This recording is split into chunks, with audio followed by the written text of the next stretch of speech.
Hello traders, Gary Wagner here just after 11 o'clock in Honolulu, 5 o'clock in New York on Friday. Happy Aloha Friday, as we say on the islands. It is the 15th day of August 2014, and this is the daily report for gold and silver, our weekend review. And what an ending to the week. Dramatically lower pricing in the precious metals almost across the board. The only one that stands out is palladium. That's trading up $13. Platinum down $9. Gold down $8.20. Silver down 31 cents. We're looking at a gold chart right now. Dramatic drop in the precious metals markets, specifically gold. As you can see, it dramatically breaking through 1,300. The low on the day, traders, was 1292.20, and of course we need to touch upon that because we did move our stops up beginning of the week to just below 1300, call it 1298, got in at 1294, out at 1298. It's certainly not a loss, it's not a big profit, but it is a profit nonetheless. With this kind of wild gyration, I really want to chalk it up to the fact that we have summer trading, light liquidity, light volume, or small liquidity, light volume I should say, that will allow you to see these dramatic moves in the market only to recoup. Currently, as I said, it's trading off $8, but it is above $13 per ounce, and we are getting into the close for the week. Dramatic price move in the precious metals market, specifically gold, especially if we take a look at this low down at 1392. As I said, we did get stomped out of the trade. The first thing that we really want to ascertain, and to do that I'm going to blow this chart up a little bit, is what kind of move we've seen from the most recent rally. And really, to accomplish that, what we want to do is simply put in a Fibonacci retracement from the beginning of this move up to the high that we reached. That would be 22. Let's go ahead and carry it across, of course, to the right side, and also put our marks on the right side. And in that way, we can see if we get any kind of a matchup. And what we're seeing is as follows. Now, if the market had moved on a low to about 1296 or above, that would have come in at the 61% retracement. And that's the retracement we would expect. In other words, a sizable spike up and then a move down to a 61% retracement. I believe because of the thin liquidity in the market, the very small amount of volume that's going on during summer trading, that we've gotten this exaggerated move, taking us roughly to a 76% retracement of this most recent rally. With that in mind, let's take a look at this chart. As you know, it is my current belief in the active model that we've been working off of that we're currently in an impulse phase of the market, and we are currently about a third of the way through, call it, our intermediate third wave. Now, what my sense is on this is beginning of this year, end of last year, of course, we had our dramatic rally, $200 rally. This could be called our intermediate one. That is how I am labeling it. That, of course, is composed of a 5 count, 1, 2, 3, 4, and then a fifth wave up. I then believe we had our corrective wave, or our intermediate 2.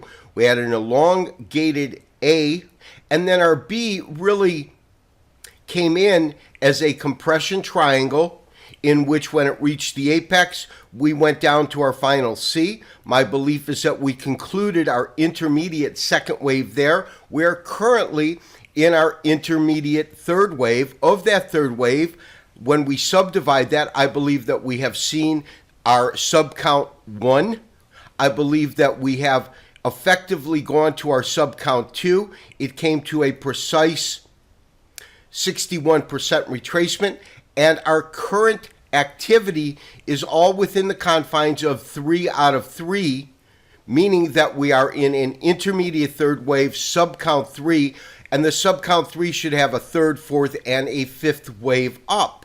Now, the question is have we effectively had the first part of that wave, meaning this subcount 3 will then subdivide that, of course, and if we do that, have we seen 1, 2, and will we now go into a third, a fourth, and then the fifth, culminating fifth on the subcount behind this third wave it's got to break above this high of around 1345 to really be an effective model, because if we cannot make it above this first high, really all of this model doesn't really hold a lot of weight, for the simple reason that we're seeing a series of higher lows, but we are not getting the corresponding higher highs that we need to complete this kind of cycle or wave. Now, I've gone ahead and pulled up a daily chart. This is still the cash market in gold. And when we do that, of course, by compressing it, it's pretty easy to see. Again, this is that sub count of 3 right in here. This being the top of wave 1, this being wave 2, all of this here being part and parcel of wave 3. We've seen the sub count 1, 2. Interestingly enough, though, this 1292 does come in terms of a fib retracement, and the fib retracement that we're looking at that matches this is really this rally up and this retracement of 50%. That is something I'm going to be looking at over the weekend to see the best of possible interpretations of the most recent activity that we have seen. So traders, I want to stand back a little bit further. We're looking at a 2-day chart, and really what I want to ascertain is if we've created any kind of long-term technical damage on the charts with this most recent move. On our first cursory look, I have to say no, we haven't.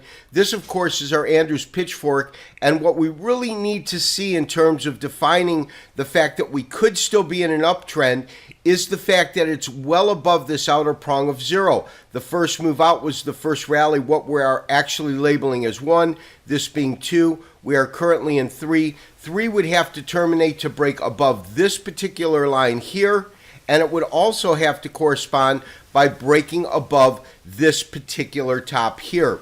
Traders, my sense is that if we do not see any follow-through selling on the onset of next week, meaning Monday, Sunday, here in Hawaii as it opens in Australia, if we don't see any effective follow-through selling in the market, we're probably going to look to reposition ourselves, because my sense is that this rally still has some steam ahead of it to the upside.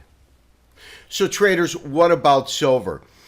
For my daily viewers, you recall from the last couple of days, what I had mentioned was the fact that we had finally gotten to a 61% retracement level. You can see that pretty much all of the bodies of the candles, as well as our lows, except for these 2 trading days, really remained above that.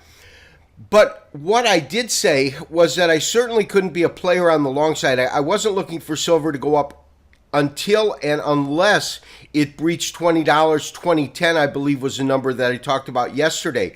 I also said over the last 2 days is that if we broke below this critical level at 1978 in silver, we had really nowhere to go but to see this market fall to 1935, which is our 76% retracement level right in here.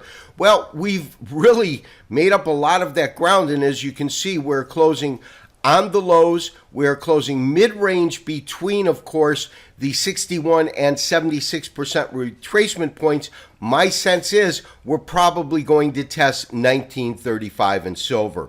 This has been Gary Wagner, wishing you as always good trading. We will talk to you on Monday for another daily update and review. Have a great weekend. We will also send a link out to the most recent chart. I recorded the insert yesterday, and that insert really goes into my long-term forecast for the market. Enjoy that over the weekend also. Talk to you Monday. Bye-bye.